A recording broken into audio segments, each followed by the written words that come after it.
NDA ప్రభుత్వం ప్రతిష్టాత్మకంగా భావించిన 131వ రాజ్యాంగ సవరణ బిల్లు వీగిపోవడంపై ప్రస్తుతం ఇప్పుడు ఢిల్లీలో హాట్ టాపిక్ అయిపోయింది. దీనిపై మాట్లాడడానికి ప్రస్తుతం లోక్సభ వద్ద ఉన్న మా ప్రతినిధి సిద్ధంగా ఉన్నారు.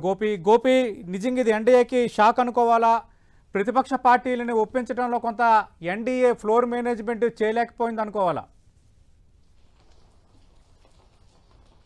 గోపి, మొదటి నుంచి కూడా సతీష్ ఈ బిల్లు పైన కొంత విపక్షాలు పట్టుబడడం జరిగింది. ముఖ్యంగా ఏదైతే ఈ బిల్లులకు సంబంధించి ఇటు 4 రాష్ట్రాలలో ఎన్నికలున్న నేపథ్యంలో ఎన్నికల రిజల్ట్ తర్వాత అంటే మే 4 తర్వాత ఈ బిల్లులకు సంబంధించిన అంశాన్ని ప్రత్యేక పార్లమెంటు సమావేశాలు పెట్టుకుని చర్చిద్దామంటూ కూడా ముఖ్యంగా ప్రతిపక్షాలంతా కూడా పట్టుపడడం జరిగింది.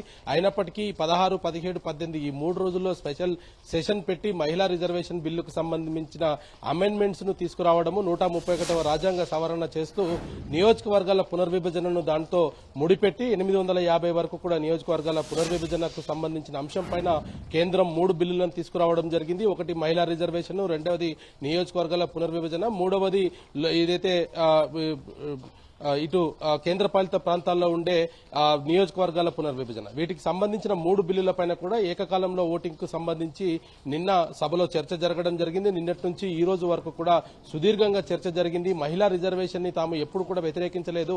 2023లో బిల్లు తీసుకొచ్చినప్పుడు పార్టీలకు అతీతంగా రిజర్వేషన్ అంశాన్ని తాము ఆమోదించామన్న విషయాన్ని కాంగ్రెస్ ముఖ్యంగా ఈ సందర్భంగా గుర్తు చేయడం జరిగింది. అయితే బిల్లుకు సంబంధించిన విషయంలో 2011 జనగణన ఆధారంగా ఈ బిల్లు తీసుకురావడాన్ని తప్పుపడుతున్నారు. 2026లో జనగణన తర్వాత ఈ బిల్లును నియోజకవర్గాల పునర్విభజన చేయొచ్చు. అప్పటి వరకు కూడా ఉన్న స్థానాలకే ఈ మహిళా రిజర్వేషన్ అమలు చేయాలంటూ కూడా కాంగ్రెస్ పట్టుపడము, దానికి సంబంధించి కూడా ఓటింగ్ లో ఈ రోజు ఎన్డీఏ ప్రభుత్వం మద్దతు కూడా కట్టుకోవడంలో విఫలమైందని చెప్పొచ్చు. దీంతో ఈ బిల్లు 131వ రాజ్యాంగ సవరణ బిల్లు వీగిపోయింది. మరి నిన్న అర్ధరాత్రి కేంద్ర ప్రభుత్వం ఒక గెజిట్ నోటిఫికేషన్ కూడా విడుదల చేసింది.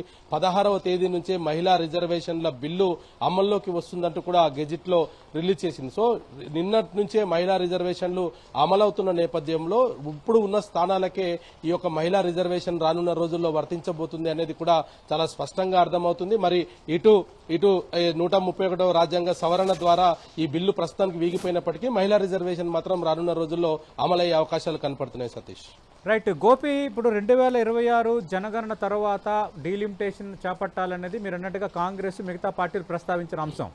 కానీ 2026 జనగణన తర్వాత అటు తెలుగు రాష్ట్రాలతో పాటు అభ్యంతరం చెప్తున్న దక్షిణాది రాష్ట్రాలు సీట్లు తగ్గుతాయనేది ఇప్పుడు లెక్కల పరంగా చూస్తే మనకు అర్థమవుతోంది.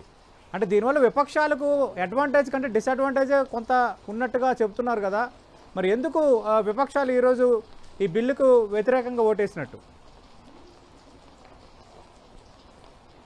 అయితే ముఖ్యంగా ఇక్కడ మనం ఒక విషయం గమనించవచ్చు. 2011 జనగణన ఆధారంగా ఈ డీలిమిటేషన్ చేయట్లేదు. కేవలం 50% రాష్ట్రాలలో ప్రతి రాష్ట్రంలో కూడా 50% సీట్లను పెంచుతూ నిర్ణయం తీసుకుందామనేది కూడా కేంద్ర హోంశాఖ మంత్రి అమిత్ షా చెప్పడం జరిగింది. దానికి సంబంధించి కూడా అమెండ్మెంట్ చేయాలంటే ఒక గంట సేపు సభను వాయిదా వేసుకుని మరో బిల్లుతోటి ముందుకు వస్తామనేది కూడా అమిత్ షా చెప్పడం జరిగింది. కాబట్టి మరి 2026 జనగణనలో తుది జాబితా వచ్చిన తర్వాతనే ఈ యొక్క డీలిమిటేషన్ ప్రక్రియ పూర్తి చేయాలి. అప్పుడు ఉన్న పరిస్థితులకు సంబంధించి కొంత దీనికి సంబంధించి కూడా అప్పట్లో కసరత్తు చేయాలనేది ఇటు విపక్ష పార్టీలన్నీ కూడా పట్టుపడడం జరిగింది. మరి 2026 జనగణన తర్వాత కులగణన, ఆ తర్వాత నియోజకవర్గాల పునర్విభజన, ఇదంతా కూడా 29 ఎన్నికలకు సాధ్యం కాదు అనేది కూడా కేంద్ర ప్రభుత్వం అయితే స్పష్టం చేస్తున్న నేపథ్యం అయితే కనపడింది. మరి నిన్న ఇచ్చిన గెజిట్ ప్రకారంగా అయితే మహిళా రిజర్వేషన్స్ 543 పార్లమెంటు స్థానాలకి 33% రిజర్వేషన్ అయితే అమలయ్యే పరిస్థితి కనపడుతుంది. సతీష్, రైట్. గోపి, మనం చూసాం నాటకీయ పరిణామాల మధ్య 131వ రాజ్యాంగ సవరణ బిల్లు వీగిపోయింది. నిన్న అర్ధరాత్రి గెజిట్ నోటిఫికేషన్ ఇచ్చారు కాబట్టి ఇప్పుడున్న లోక్సభ స్థానాలు అంటే 543 స్థానాలకు మహిళా రిజర్వేషన్ 33% అనేది కంటిన్యూ అవుతుంది.